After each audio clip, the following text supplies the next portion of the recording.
Showbiz, baby. That's right. Take two. And anyone for the viewers who's listening right now, the amount of troubleshooting for the technology that it's been about 50 minutes now, so this is crazy. So this is the podcast life, podcast lifestyle. Yeah. But in a couple of weeks, we'll be back. Your favorite faces will be back in the studio, and it will be like good old times. Fuck, I miss Yeah. it. It was fun to studio. The convo last week, though, the episode with it was the Ukrainian woman, right? She was from Ukraine. It was interesting. Like the conversation was pretty. It was cool to see her take. Yeah, and like one of the things that we're trying to do, or that we did there, is just it is good to get like a Ukrainian's perspective. And then she lived in Germany. She lives here in Canada now. She grew up in the USSR from a young age. And one of the questions that I asked her was pretty much just like, do you think that people here take freedom of speech and other freedoms for granted because we've never had to fight for them? And right off the bat, she's like, of course, you guys here in the West take a lot of your freedoms and privileges for granted because you've never had to fight for them, versus Mm. someone living in USSR, someone living in different countries today. It's not something that we should take for granted, and I think we do take it for granted. But Absolutely. And the thing too is that look, ultimately people think our governments are going to protect our rights. Rights are just words on a piece of paper. If people yeah, don't defend them, don't keep government from encroaching on them. I mean, there's been plenty of free society that have devolved into tyranny, tyrannical rule. I mean, fuck, I was watching this documentary in Argentina. Argentina was fucking wealthy. Considered to be like Buenos Aires was considered the Paris of South America. Wealthy, rich, free. Now it's a fucking, I don't want to say it's not a shithole, but I mean, they've had their issues, they've had their dictatorship.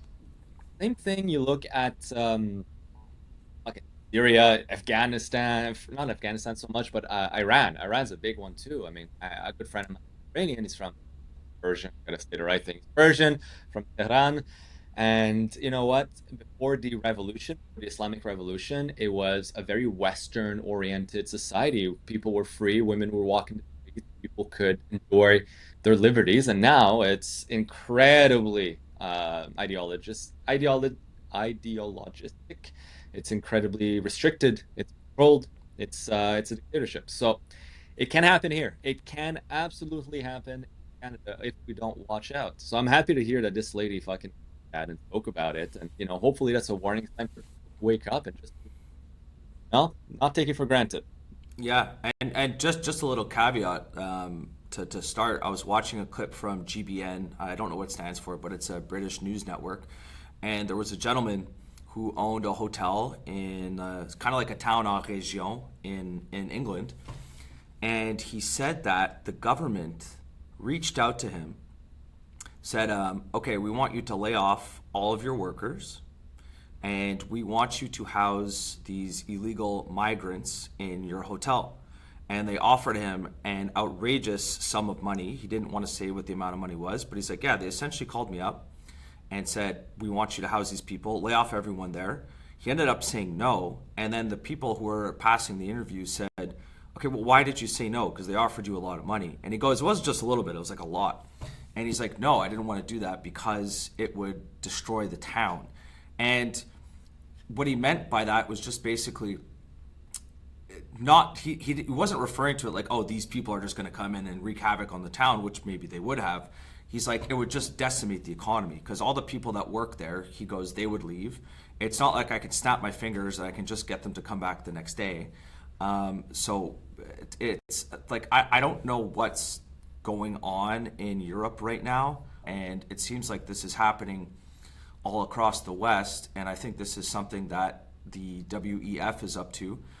And but yeah, let's get into what's going on here. So there's going to be a snap election going to be held on April 28th. So we got Mark Carney and the Liberals. We got the Conservatives and Pierre Poilievre. We got Jagmeet Singh and the NDP. And right now it's going to be a coin toss, 50-50 chance looking at the polls. And I always go off of Polymarket. I look at the betting markets. I don't really like to look at the political polls. But it's looking more and more like this race is going to go down to the end. My hypothesis right now, I think that the support for the Liberals is not nearly as big as what the media will make it out to be, is making it out to be, excuse me. I think the conservatives will probably squeak out a victory. I don't see majority government at this point in time. I think if they win, it's going to be a minority government. But we're seeing the whole media machine push the liberals. Did you see the commercial that just came out? Elbows up. Oh, and fuck. I can't. Sorry, what a shitty fucking slogan. It's no, But you but know what, Elliot? But like and here's the thing. There's a massive disconnect, and Steve Saretsky of the Looney Hour, he said it really well. He's like this election, in his opinion, and he was trying to be pretty objective. He's like, it's the millennials versus the boomers. And I had a Mhm. great conversation with my dad yesterday. He's probably going to vote liberal, and that's fine. But he's like, well, why are people your age and your demographic going to vote conservative? And I was trying to explain to him. I go, look, I'm not faulting you guys. I'm not faulting the boomers for wanting to vote liberal. You guys followed the rules. You lived the Canadian dream. Bought your house. Your house is paid off. The value of your house just doubled over the past 5 years. Your stock portfolio is doing fantastic because of quantitative easing. You guys get to fade off into the abyss. You get to live the rest of your life. You have your money. You have the family. You got to live the Canadian dream. And so this is just for the boomers who are listening. Try not to get mad at millennials, especially working millennials and the ones who are going to be the next drivers of the economy. Don't get mad at us for wanting to vote conservative right now. And the media machine has done a great job of framing anyone who wants to support conservative. They therefore must support Donald Trump. And right now, Donald Trump, this is the existential threat to Canada. And if you support the conservatives, you therefore support Donald Trump. And we talked about this last time we were on the podcast. And that's not how we think. We're frustrated with the fact that it's very difficult for us to get ahead. We feel it's very difficult for us to get ahead. Life is very expensive. A lot of people our age, under the age of 35, are most likely never going to own a home. Even people who have a good job, they're essentially living paycheck to paycheck. If you have a mortgage, 2 cars, and 2 kids, even if you're making $250,000 a year, you're probably still living paycheck to paycheck. And we're taxed into oblivion. And this is the frustration that a lot of millennials are feeling today. This is why we want change. And the last point I'm just going to say is basically there was a graph that was circulating, and Steve Saretsky, he hit the nail on the head. He goes, he's like, he started off saying, look, I'm going to try and be objective here, but I cannot take into account that over the past 10 years, out of all the developed nations in the world, Canada was second last in terms of GDP per capita growth over the last 10 years. We have a 0.5% GDP growth over the last 10 years. It's essentially a lost decade. And the analogy he gave was essentially your team's the same. He was comparing it to like a hockey team. The players are the same. The general managers are the same. The only thing you switched out is the head coach. And if the institution, if the team itself is rotten, they have a bad attitude, he goes, switching out the head coach isn't going to change a damn thing. You have to tear it down. You have to rebuild it from scratch. And that's how he feels right now, that Mark Carney, that's how he feels about Mark Carney right now. So Absolutely. it's the last point I'll just say is I can't, the team is the same. And I think electing Mark Carney will just be more of the same. He's a much more competent Justin Trudeau. His policies are much of the same. They're definitely going to be attacking oil and the energy sector in Canada. I mean, he wrote a 600-page book about how we need to move away from traditional hydrocarbons, essentially, and move towards green energy. That transition has clearly been very, very expensive for Canadians. And the argument that they're going to give is, well, if we don't make this, everyone's going to die. Well, my argument, and I think your argument is also the same, is the fact that if you look at countries like India, they're largely ignoring this net zero nonsense. China is ignoring the net zero nonsense. So the two biggest economies that are by far the biggest contributors to CO2 emissions in the world, if they're not following this, why are we following this? We're basically, we're shooting ourselves in the economic foot. But I don't get it. I don't get the obsession with net zero. We're not going to save the planet. Canada is not. And by the way, there is some controversy about this, but some scientists will say that Canada actually has a net negative carbon footprint due to the sheer size of our forests and the nature that we have. So we're actually not actually adding more to it. Why are we obsessed with net zero in our economy? It does not create economic growth. It does not help the common folk get ahead. And we're being told that if we don't do this, our future is ruined. Our futures are doomed. Our kids are going to die of some supposed catastrophe. While the biggest polluters and the ones that are up and coming in truly an economic war with the West are reaping the benefits of not having to have again, it fucking scares me. You mentioned something very good. The framing right now is, and they're doing this. Yesterday, I had this conversation on fucking Instagram. I was arguing with someone. I hate getting sucked into this shit, and I regret it every fucking time. I feel like an Don't read the idiot. comments. I know. I can't read the comments, man. It's Don't okay. read It's the okay. comments. I know.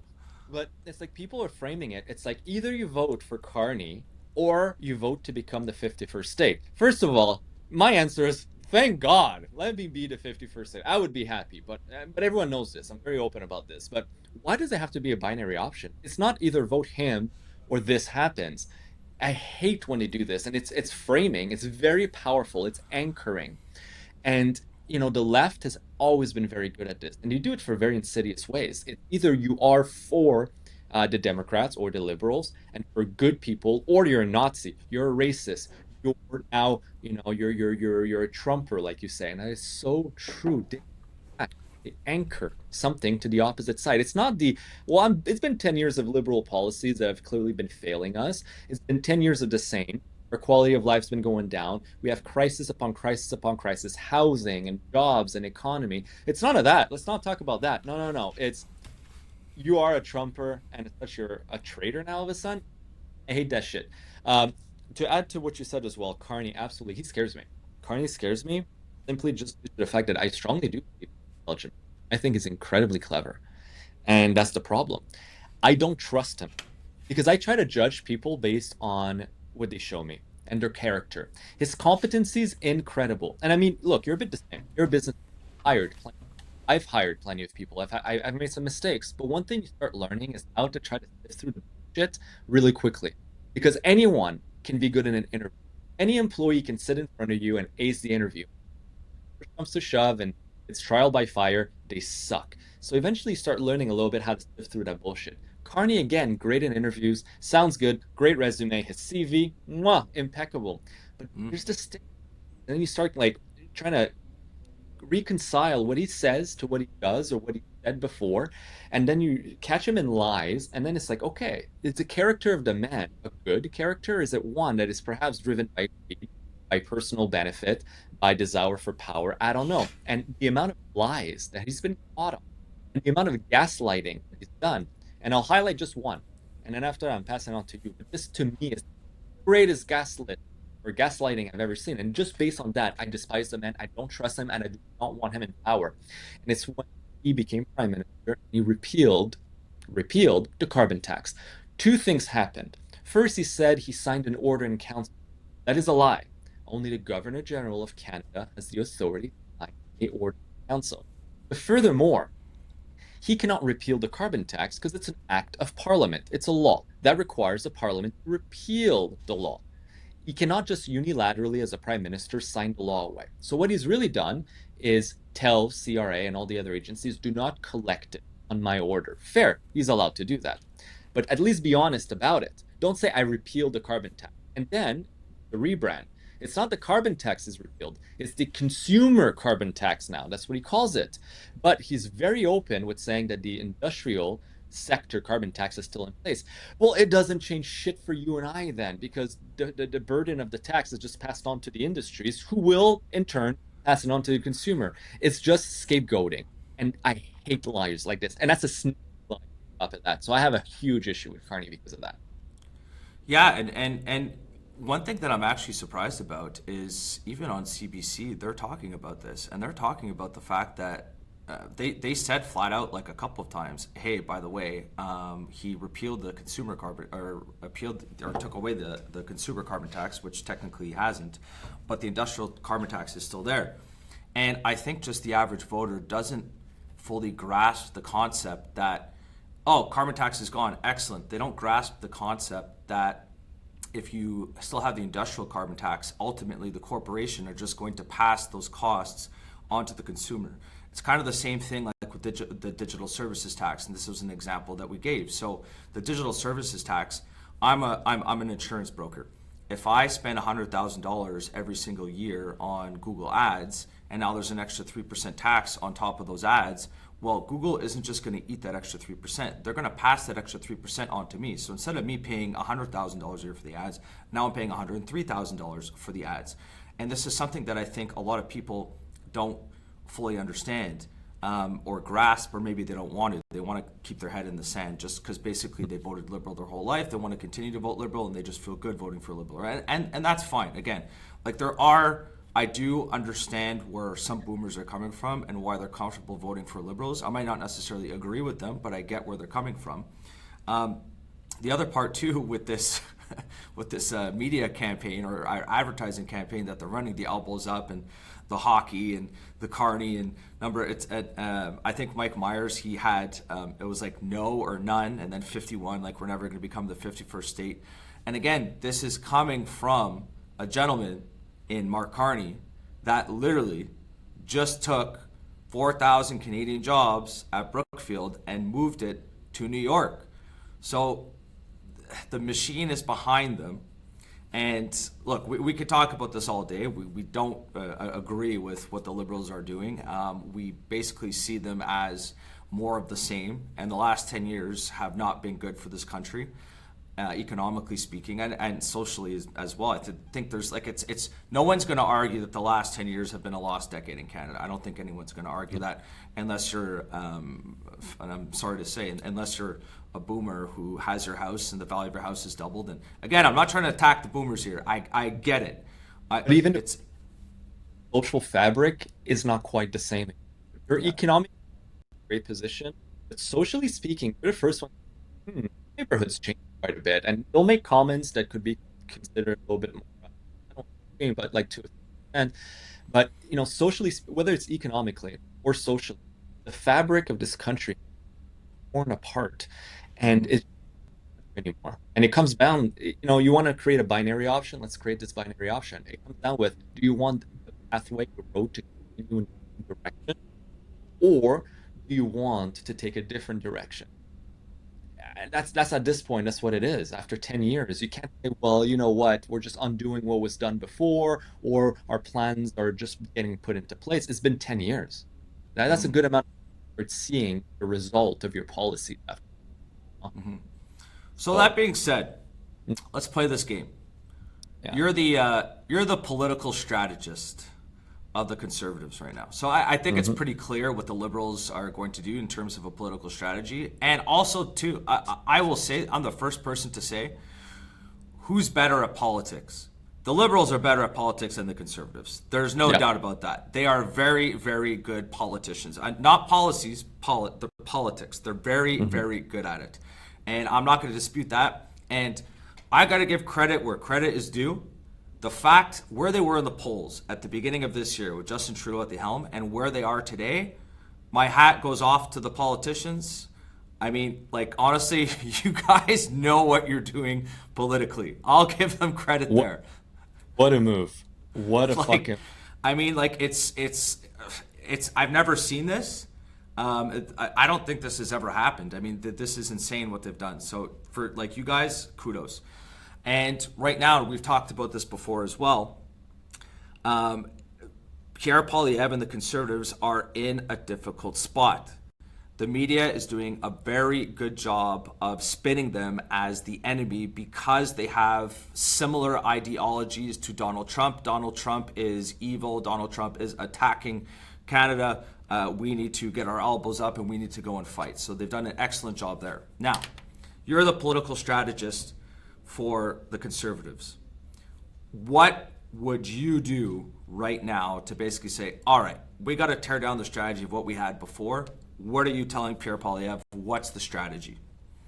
It's really hard because whatever Pierre says, Carney copies, and then it gets amplified by the media. And I'm not saying this to to sound controversial, but in the carbon tax, that was a Poilievre idea, right? Now even Carney's saying he's going to cut taxes on the lower brackets. That's a Poilievre idea. Everything 1% by at 1%. 1%. I know 1%. You pity fucking do, right? But every single Poilievre put out there, and again, they're clever. You're so right about this. The liberals are incredible at playing the political game, They are. not at statesmanship, but definitely at the political game. Incredible. So what they're doing is they're taking the platform that they demonized, the platform that they vilified. They're taking it, twisting a few little words, and putting it out there because they knew. Guess what? 3 months ago, that platform was popular. Everyone wanted the conservative platform. So, so they're kind of pinning it. They're taking conservatives, saying you can be conservative now and like Trumper, or you can be policies by a liberal, and we're nice and holy. What do you do as a conservative strategist right now? Man, I that's a I don't know. What do you do? what I would do, I would keep it very, very, very simple. And this is something that I think Donald Trump, and again, whether you agree or disagree with Donald Trump, a lot of people hate him. And to be honest, like right now, I've been like educating myself more and more on what he's doing. I don't know what his end goal is, and obviously as a Canadian, I don't like what he's doing either. Some people are saying that he's trying to get tariffs to basically cut the income tax completely. Who the hell knows what he's actually up to, what he has up his sleeve? But as a Canadian, I don't like it either. I mean, I don't want him to slap tariffs and make life more expensive for us. I mean, this is going to be inflationary for Canada. We have like a lot of problems economically speaking. And right now, CPI numbers, so inflation data, it's starting to creep up. If inflation data gets more and more out of control, well, the rate cuts that were projected to be done by the Bank of Canada, they might not actually pass. So, yeah, it's a very difficult place for us. But if I'm Pierre Poilievre, I want to keep the message very, very, very simple. I am going to cut the hell out of every tax. I'm going to cut, and I'm not going to go after the business owners because the business owners right now, it's not a big enough cohort of the population. And even though I think that business owners should have to deal with less red tape, less regulation, lower taxes, I do think that they should do that. Forget that for now. If I'm Pierre Poilievre, for the general population, I'm going to cut the consumer tax, I'm going to cut the industrial tax, and I'm going to cut the hell out of your personal income taxes. Cut, cut, cut, cut, cut, cut, cut. Guys, right now we have a cost of living crisis. I understand the fact that it's so damn expensive to live in Canada right now. I am going to cut your taxes, and I'm not going to cut your taxes by 1%. I am going to cut your taxes. The middle class, I'm going to cut the hell out of those taxes. I'm going to reduce spending in the federal bureaucracy and just cut, cut, cut, cut, cut. I'm going to lower your taxes.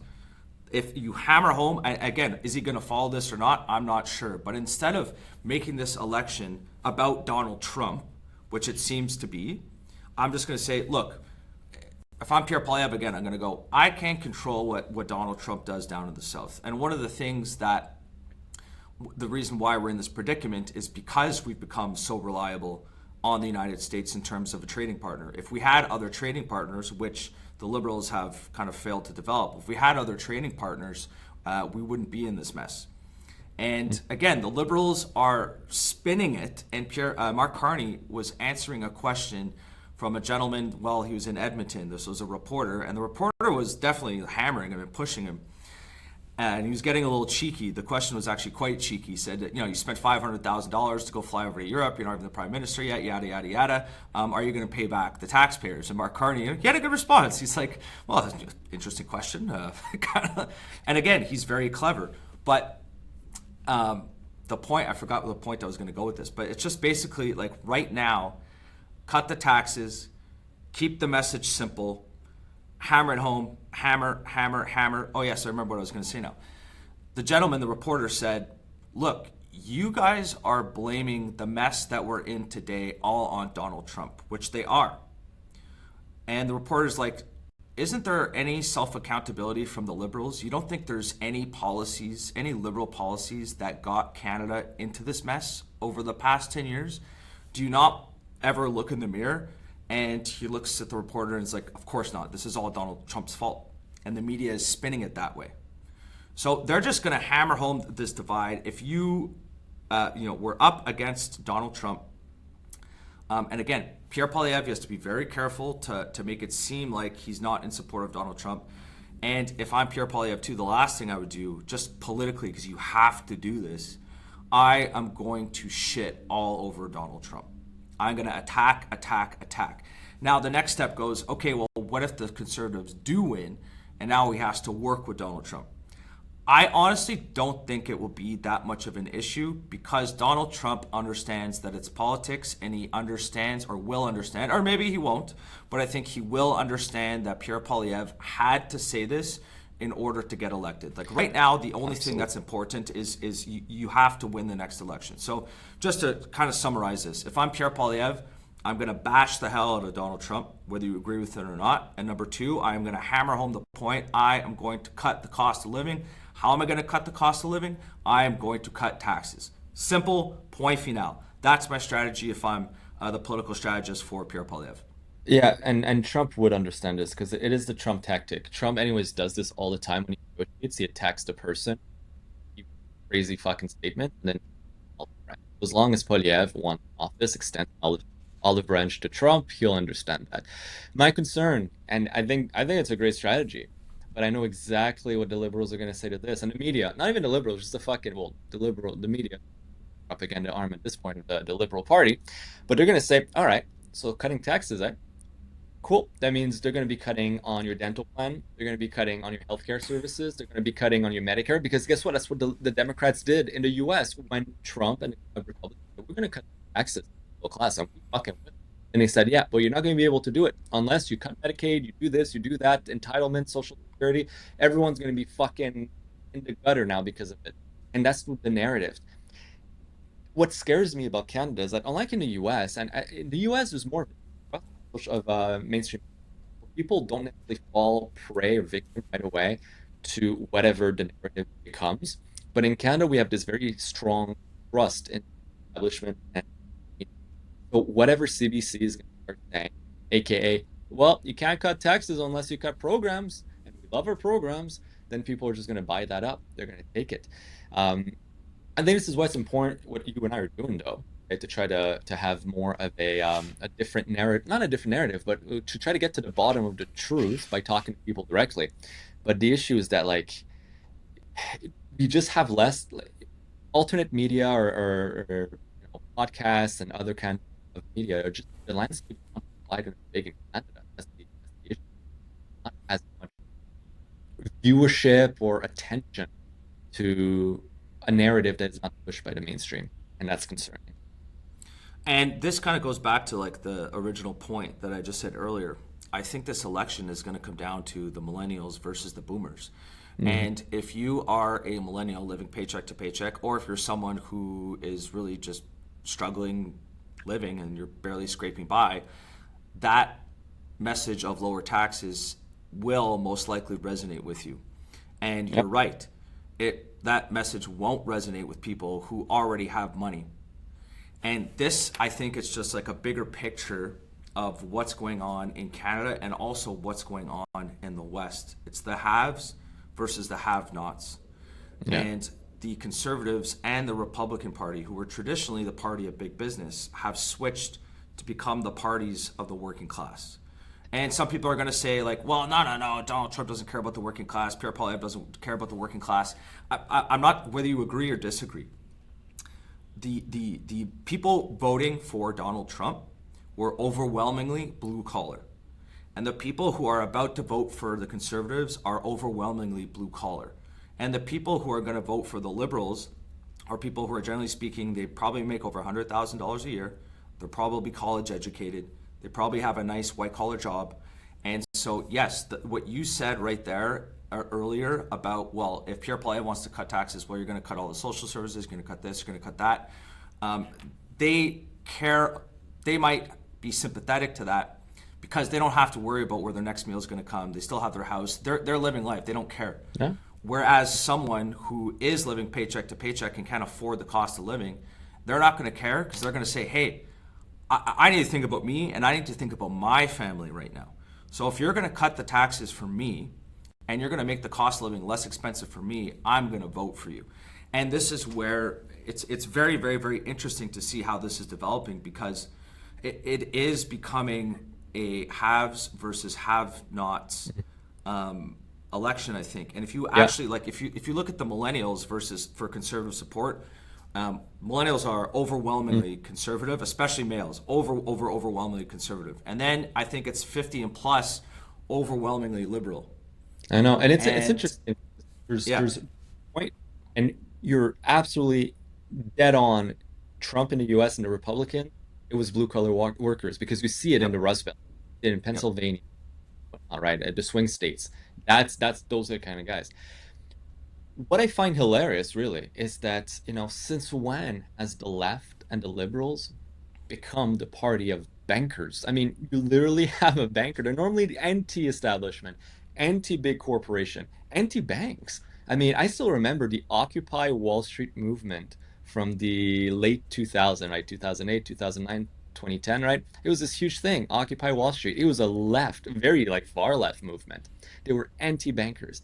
And now we're about, what we have right now as the prime minister, a two-time central banker.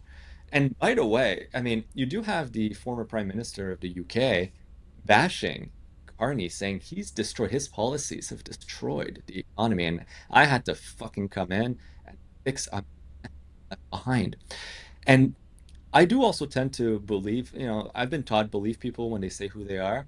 And there are an interview from Carney, the chairman of the Bank of Canada, walking in the streets, and uh, a journalist is asking him, like, what do you think about XYZ for policy? And he himself said, he's like, don't, I would not ask a central banker about economic policy if I was you, you know? Yeah, I saw So, I mean, that.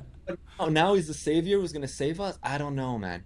I don't know. But yeah, you're right. I think, families are struggling in Canada and cutting down taxes, even it's like, actually, Poilievre, yes, at 15% wants to cut taxes on the middle class and the middle class down by 15%. That's huge, man. In Canada, it's a Mhm, lot, thousands of dollars more in your pockets at the end of mhm. the year. I know many people, me included, I could definitely use that extra $1,000 a year, man.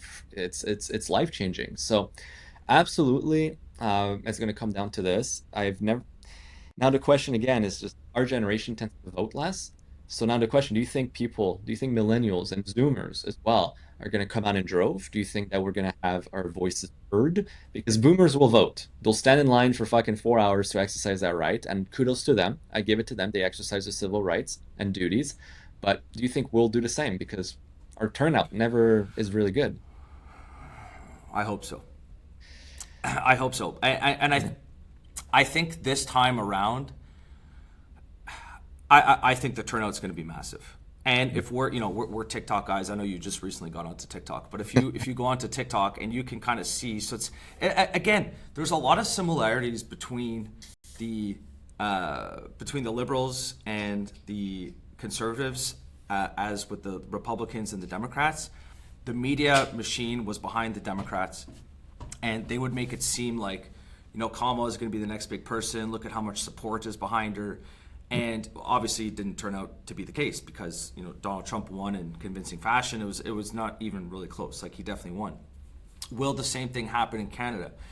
I think it will, and Yeah. I do. I honestly think it will, just because of the fact that when you go on TikTok, like for example, there was Pierre Poilievre. He had one of those public meetings, like a meet and greet, and there was lineups, like massive, massive, massive lineups to go and show support for Pierre Poilievre.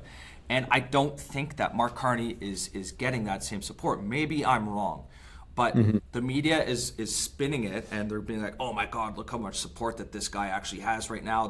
He's going to win," and it's a common tactic that media will use to discourage the other team, if you will, from voting. Because it's like, yeah, you know what? This guy has so much support. My vote's going to be a wasted vote anyways. There's no point. And that's what they want you to think. So, Elliot and I are both here, and I know you'll agree with this. Regardless of which party you're going to go vote for, go out and vote in this next election. Yes. And if you want to have change, go out and vote. Like, we're allowed to exercise our duty as Canadians. We're allowed to go out and ask for change. It's going to be very, very, very interesting to see. And again, I'll just hammer home the point. I just want to emphasize this. It's like, I don't think the support for Mark Carney is as big as people think it is. Maybe it is. I have a feeling it isn't, and I have a feeling that the media is just doing an excellent job, and the Liberals are doing an excellent job of branding themselves. And that elbows up commercial, I'm not going to lie, if you're watching it, it's a pretty good commercial. I don't believe it just because of the fact, like what I said earlier, elbows up coming from a guy who just moved his company to the US. So, but again, a lot of Canadians don't know that. Even further than this, there's interviews of him when he was the governor of the Bank of England in the UK, and he's like a speech, it's like a panel discussion, and someone says, yeah, he mentions first to him as Canadian. He's like, oh, I'm European, and he goes, Yeah, I saw that. I saw that. European. I have a British passport. I see myself as European. Like again, his words. He sees himself as European. How again? It's just this flip flop. It's the flip flop shit. There's no conviction. You listen to certain politicians like 20 years ago, and what they're saying then may have evolved a bit, but the essence is the same. But you look at this guy, and it's not the same at all whatsoever.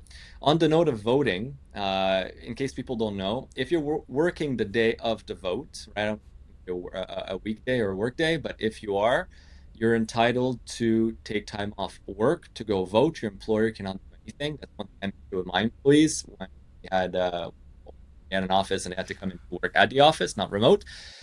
You're allowed. You need to have 4 continuous hours. So if you finish your shift, or if the time during the day does not allow you to have at least 4 continuous hours between the end of your shift and the closing of the polls, you're allowed to take time. So don't worry, your boss can't fire you for this shit. No, it's important. Everyone should, because some people are like, yeah, but I'm at work. I don't want to lose a day's work. Like, no, no, no, no. Don't worry. You're still going to get paid.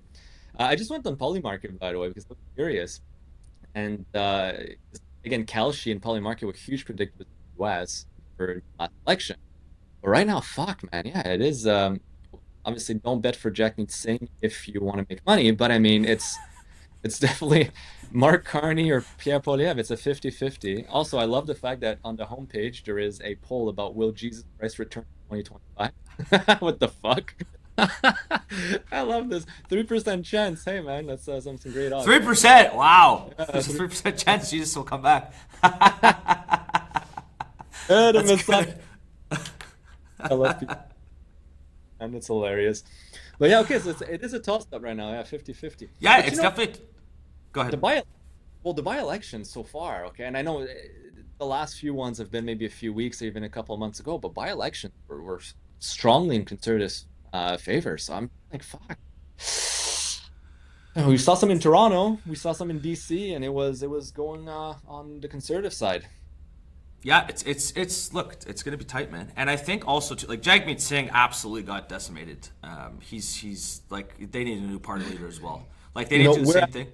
the Liberals, by the way, whereas the Liberals did an excellent job playing politics, Jack Meat, he Oh, fucking politics, man. terrible, like terrible. And for sure, his party, they're like, oh, they're all talking to each other inside of a room, and they're going like, oh my god, okay, we need to real. If I'm Jagmeet Singh, I'm like, I know I'm getting fired real soon. Like there's like this guy is just like decimated the party, and basically anyone who was going to vote for the NDP while Justin Trudeau was still the leader of the Liberals, they're all pretty much just going to move those votes over to the Liberal Party.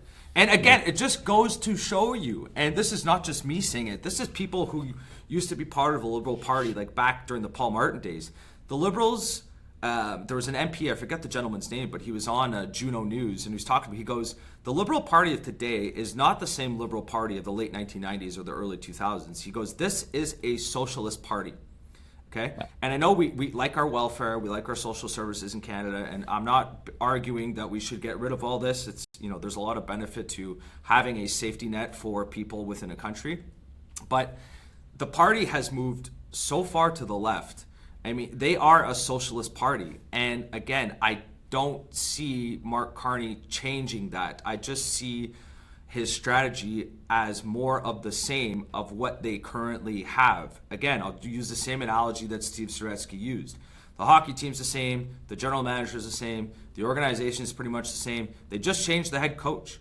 And if you look at the cabinet is essentially the same as what they had during Justin Trudeau's era. So if you're hoping for change and you're trying to vote for change, in my opinion, I don't think voting for the Liberal Party is going to give you that. The team is the same.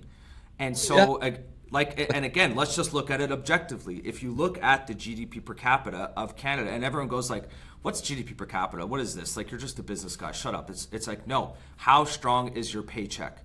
And if we've had stagnant growth, we've had 0.5% over the last 10 years, adjusted for inflation. That's not per year growth. That's growth. So our economy has not moved over the past 10 years. So if you're wondering why it's so expensive to live today, if we're not productive as a society, life gets more expensive. Social services start to fail because we can't afford to pay for it. And all of the liberal parties of the past 10 years have contributed to where we are today as Canadians. Okay? So this is not me just saying, oh, it's for the business people to make more money. We are struggling as a country because we are not productive enough. When a country is not productive enough, you can't pay for social services, you can't pay for welfare. And the more productive an economy is, if businesses want to come and invest in the country, that means more corporate tax, that means more royalties on energy, for example. And like, money doesn't grow on trees as much as modern monetary theorists think it does. And Mark Carney, I think, kind of thinks like that, like, oh, we'll just print it, like, not a big deal.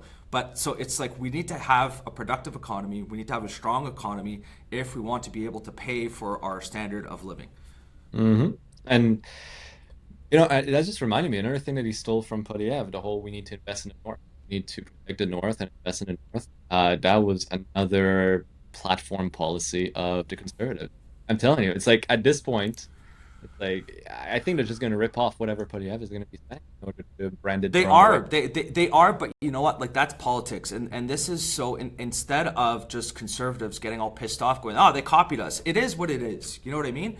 And this is where I had another conversation with my buddy last week. It doesn't matter what they're going to do, and people are going to eat it up, and they are going to copy a lot of the policies of what Pierre Poilievre was talking about earlier. But it is what it is, and if they do, they do.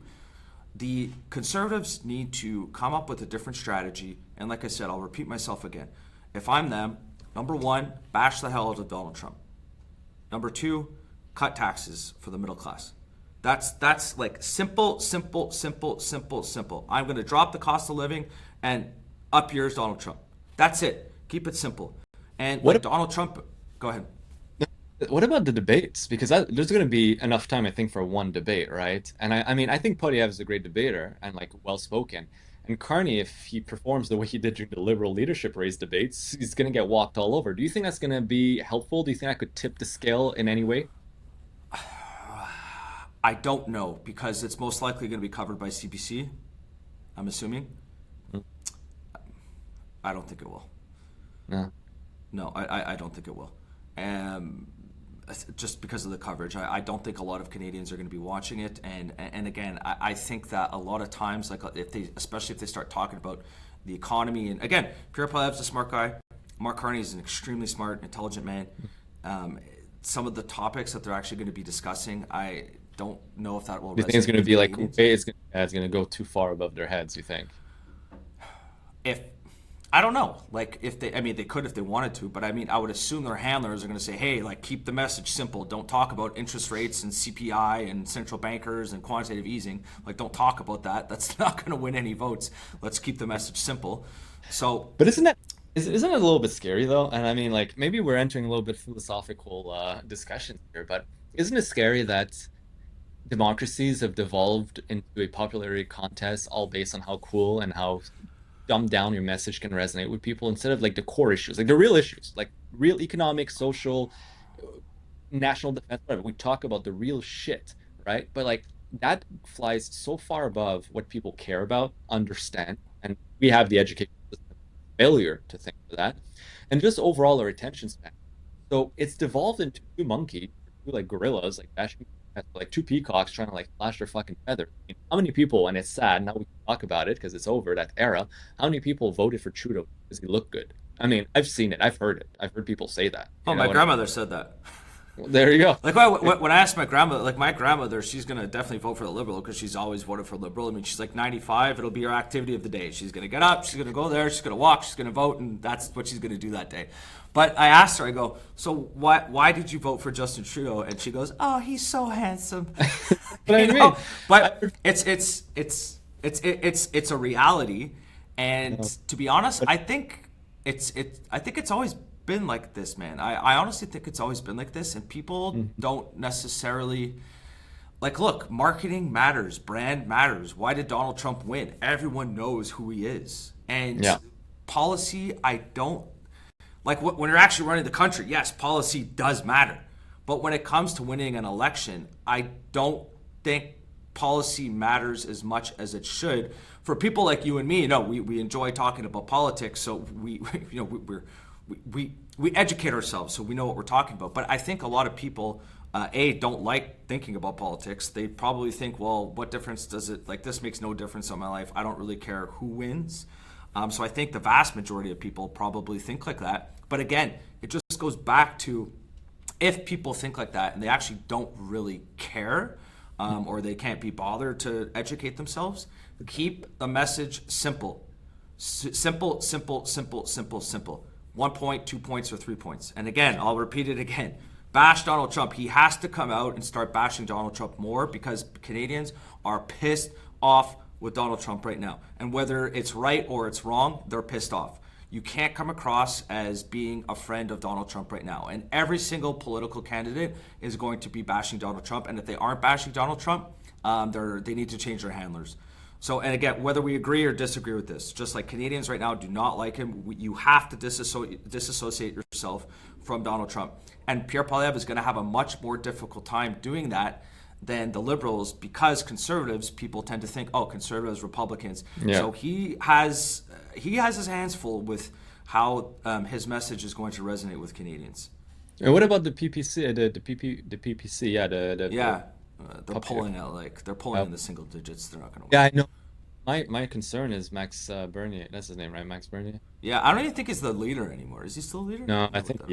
they don't have any seats, so nobody cares. But like I saw a post on X recently, like bashing Poilievre for not standing up for. And I'm like, Mario from the North, like, I fucking love his Yeah, video. Oh, but like he commented, he's like, look, fucking Max, just come back to conservative. It's been 10 years. The liberals are fucking, they're a threat really more than anything else. Conservative, they're a threat, and you have failed in, like, not improving year over year. You're getting worse, doing worse. How about you just come back to the Conservative Party, at least for this election? Bring your people with you, because I think that could be enough. That those little minorities, and depending on the writing, of course, and we they first pass the whole system of election, so sometimes it plays on different regions differently. But I don't know, man. I voted for them before, like when it was 100% going to be the Liberals coming to power, like Trudeau's second term or something. Point. I'm gonna actually vote for, like, the ideologies that I think I resonate a little bit more. They're a little bit more libertarian, and I tend to be that and full on conservative. But regardless, it's like it's dividing the vote on the right a little bit right now. So I don't know. It's since it's going to come down to the wire. Every vote is going to count, and every vote is going to count. Now, yeah. I think it's gonna be. I think it's gonna come down to Ontario. So the probably. Oh, yeah. Say that again. it always does in the end, though. Yeah, but and here's the thing. They just reelected a conservative provincial government in Doug Ford. Yeah, So again, like, I'm just thinking about that. I mean, if you go to the west, British Columbia will probably be liberal. conservative. Oh no, the conservative. You think conservative? Yeah. Polling conservative in BC. BC has had a shift towards conservatism. It used to be actually, it used to be NDP. They used to be like pretty fucking left, but there's been a shift a little bit more towards. I think it's like any city that has really seen a massive hit with the health crisis has just gone fed up and tired of liberal policies. I think people have, because even, and that's the fucked up thing. Even, normally immigrants to Canada or even the US, they tend newly arrived Canadians. Yeah, newly arrived Canadians tend to be more on the left. But I think there's more and more of a shift to these individuals. I mean, you even saw it. I think the Liberal Party probably turned away a lot of young, hopeful Indian descent voters when Mm-hmm. they Chandra and Ruby. I think they're going to see, wait a second. They keep saying that they're for equality, they're for diversity, but they've disqualified two of our own because they didn't Mm-hmm. fit. I think they may have shot themselves. They may have been able to put mark in place, rally a lot of support, but I think, and don't forget, in Toronto, like you said, lots of riding around the GTA, around the Greater Toronto area. That's a lot of votes, a lot of seats. A lot of those residents now are of foreign descent or first generation, sometimes second generation. Maybe see, wait, they fucked us. They're not on our side as much as they say they are. Maybe it's gonna come And down to also too, and if you think about it, that cohort of the population, they're not watching CBC. no, no, So no, no, no. but that's important. That's important Yeah. because basically, like anyone who's watching CBC, you're going to vote liberal, right? Overwhelmingly, I bet you it's like 90%. I'm pulling this number out of my ass, but I bet you anything it's 80, 90, 95%. If you watch CBC, you're going to vote for the liberals, because that's who watches CBC, and so you might be onto something here. That's a really good point that you just said. You might be onto something here that, and it kind of ties into the point that we are discussing earlier. Is the support for Mark Carney as big as what the media is making it out to be? And I'm not convinced it is. Maybe it is, but I'm not fully convinced it is. And it's essentially just like, and even amongst my friends, if I speak to a lot of my friends, the people who are voting for Liberal are the highly educated, bachelor's degree, political science degree that come from Concordia, that come from McGill. And you know what? That's not that's a small sample size of the population. If you actually dig into the data of Canadians, most Canadians don't have a bachelor's degree. Most Canadians don't graduate from university. So again, it's going to be an election of, it's going to be a class election. The educated, And behind closed doors, it is here's an interesting. I've never spoken about this, but you just kind of like reminded me of something. I've had a chance to kind of like mingle and what you could consider to be kind of like the elitist or upper echelon of both the conservative and the liberal side, and do this in private clubs. In Montreal, around Montreal, there's a few private clubs. And I used to be a member of one of them, the Forest and Spring Club. Yeah, so I've had a chance to be invited also to the University Club as a guest, and that's a very strong, liberal, old school, old boys club, right? And again, you're behind closed doors, alcohol is flowing. You get to really see the personality of people when they're not, when the cameras are not on them, or when they're not being watched carefully. And albeit, of course, there's elitism, there's this air of pretentiousness, on both sides, granted.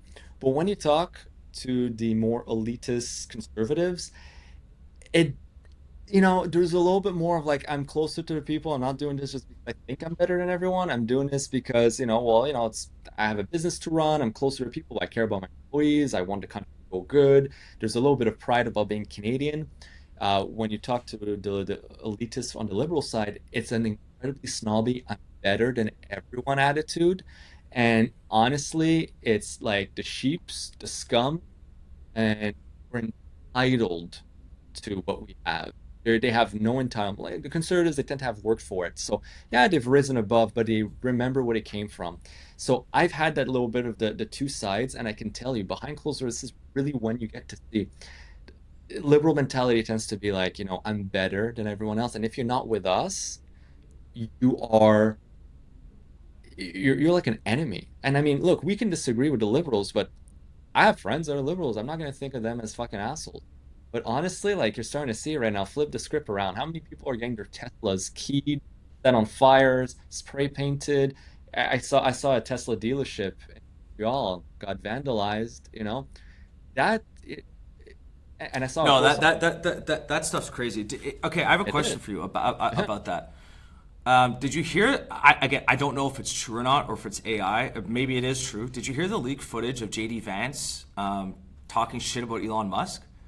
I did not know. Okay, it probably would have went more viral. But anyways, there was a leaked footage behind closed doors of JD Vance, and he was trash talking Elon Musk, like he was not happy with Elon Musk at all. Again, I don't know if it's actually real or not, and you don't know these days because like maybe it is, maybe it isn't, maybe it's AI that made this. I don't know, but he was essentially saying like, who the hell does this guy think he is? He's not good for like we don't want to be associated with this guy right now because the media is absolutely hammering him. Yeah. And I will say, and this is where like Elon for I agree with Department of Government Efficiency. I agree with a lot of things that he is doing, but he takes a knife and he sticks it into you and he like lets you know what he's doing. Like he made a tweet, Canada is not a real country.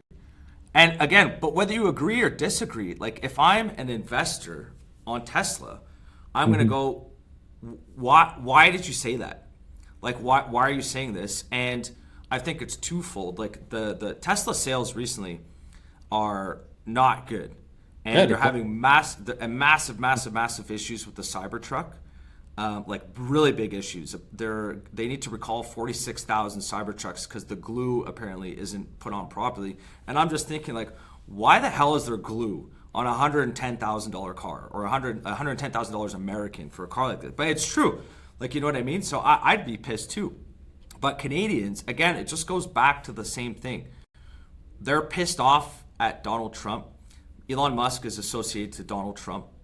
And Canadians are definitely, I think it's a little bit the fact that we're also struggling economically speaking. So I think car sales will be down regardless if Elon Musk was involved with this or not. But Canadians are definitely being like, no, I'm not buying that Tesla car anymore.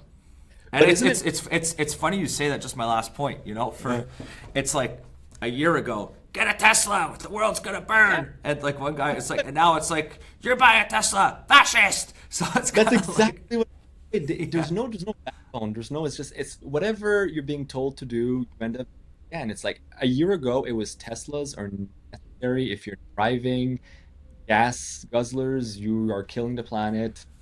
Everyone loved Elon because he was saving the world, and now Elon, uh, he did said that he's come out very, very openly. He said, if doing what I think is the right thing, fighting for freedom of speech, means I lose money, so be it.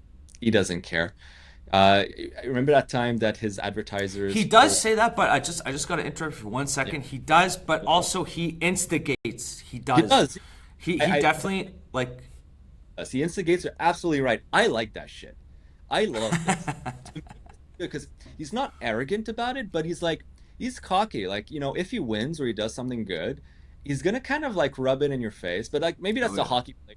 We used to do the same thing. You'd score a goal, you'd go in front of the bench of the other team, and you sell in front of them. It's just a little cockiness, you know what I mean? But you need to Yeah. be able to back it up. I love when I see this stuff because, again, it's kind of like countering the self-righteousness that you get slapped on by the liberals all the time because they're always so self-righteous. They're talking to you from their high horse of morality, apparently, and you're just like, in your face. But you're correct. You're right. As a businessman, he's definitely not putting the uh, I'm torn because as the CEO of his companies, he has a fiduciary duty towards the shareholder. He does, he absolutely does. And what he's doing is not putting shareholders. That's true. I can't fault that. Again, maybe that's the issue with, I guess, maybe conservatives not being good at playing politics is because like if something is it is you got to admit to it. Whereas on my personal side, I'm like, fuck, if he's willing to put it all on the line. I mean, the principle of the US was literally that. I mean, the founding fathers were all wealthy individuals, well educated, well respected, who were willing to put their fortune, their lives, and sacred honor on the line for the country, right? That was in the Declaration. I feel like Elon is kind of following with that. His companies, his wealth, and everything else, right? Take the country itself. And he said it. If we don't cut the size of the government, the country will go bankrupt. So we need to do this to save America. Hmm. Same thing with freedom of speech. Imagine if X had not been bought by Elon. Oh Ima- man, it would be a much different. It would be a much different world right now because I don't think Donald Trump would have got elected. And oh, here the last point before we wrap up here. yeah, yeah. How much? Okay, hypothetical question. The Democrats win in the United States. Mhm. Okay, Donald Trump didn't win. It was the Democrats. Do you think the Liberals in Canada would be able to have this much of a rise in the polls if the Democrats had won. And the reason I'm asking that question is because who would they demonize if Donald Trump hadn't been elected? Hmm. I think this was the biggest blessing in the world for the Liberal Party. And again, the old saying, never let a crisis go to waste. They Hmm. manufacture a crisis. He's attacking our country. There are tariffs, elbows up. We have to fight them. I'm Mark Carney. I have international world experience. You need to elect me so that I can go and fight Donald Trump. That's the message. Yep, that is, and you're correct. Obviously, I think Trump was the biggest blessing for the Liberals in Canada. Only, and God, Politically. politically, of course, of course, of course. Uh, God knows what Trump's real goal is with this. I mean, maybe he's got a plan, maybe he's not, maybe he's unhinged. I think he's whatever. Obviously, you don't become president fucking of America if and after having had the entire world against you for like think about the last 4 years, indictments, investigations, impeachments, raids, and the comeback. See, that's the comeback of the century, by the way, right? From like being like one day away Yeah, from yeah, that was. to legit becoming the president again. I mean, I love that you went to the Department of Justice because like a year ago, you had Merrick Garland, I think it was the Attorney General, saying that I've personally authorized the raid on Mar-a-Lago today. And now, like a year later, you got Trump on the podium at the Department of Justice being like, "What's up, motherfucker?" You know what I mean? That cracks me up. But you're right, man. Yeah, You're right. The liberals it's have a great yeah, crisis. yeah. It's. I mean, it's crazy times, man. It's crazy times, and it's been like I've been doing a really big effort to try and not get riled up, and even I was getting riled up, and everyone's getting riled up. So we can just finish on saying like, look, guys, and speaking to the Canadians in the audience, like right now, whether you agree or disagree with the other side, let's try and keep it civil. You're allowed to vote for other parties. We Mhm. don't live, you're allowed to exercise your right to vote. And if someone votes for another party, and like you don't have to hate them just because they're not associated and they don't think the same way as you politically. And so that's kind of where, and as much as the media, and we've talked about this before, as much as the media is going to try and spin it as, oh, well, if you vote for this, then you're a bad person. Don't don't take that with too much seriousness. And you're allowed to vote for other parties, and this is going to come down to the wire. And I think it's going to be the working class versus the, we'll call them the elites, or people who have, they're in that category, but it's going to be the working class against people who are better off financially, I would say, generally speaking. And I mean, the data is very clear. The millennials are overwhelmingly supporting the conservatives. The liberals, 50 and plus, people who are 50 years and older, are overwhelmingly going to support the liberals. We'll wait and see. Yes, sir. And looking forward to being able to interview at least one candidate and hopefully candidates. I think it'll be fun. I think we're gonna have a good time with Dude, that. it's gonna be great. I'm looking forward to getting back here in person, so we don't have to troubleshoot all this tech in the morning. Uh, and thanks again. I know you got a meeting to go to, so I'll let you go.